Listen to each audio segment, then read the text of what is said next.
সন্ধ্যা আলো, তিনজন রাস্তা দিয়ে হাঁটছে।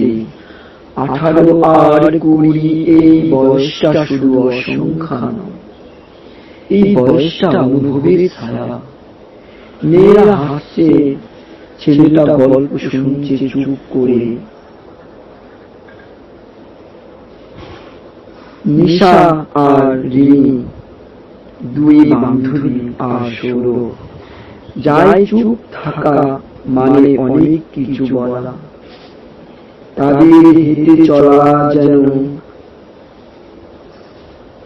গল্পের পাতার মতো শুরু আছে, শেষ নেই। নরম আলো পড়ছে মুখে, পেছনে হালকা বৃষ্টি।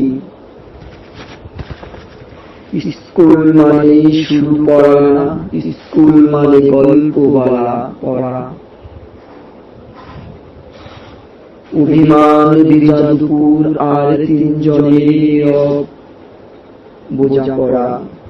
সৌরভ একটু পেছনে হাঁটছে, নীলা চুপ করে তাকিয়ে আসছে। হাসছে অনেক কথা না বলেও। তারা জানে কি কখন কষ্টে এই বন্ধুত্ব ঠিকই পৌঁছে যায় মন খারাপের ঠিকানায়। তিনজনের মায়া দূরে নিয়ে যায় আকাশ, সে একটু নরম আলো এসে লাগলো তাদের মুখে। আলোর দিকে চলা মানে স্কুলে না,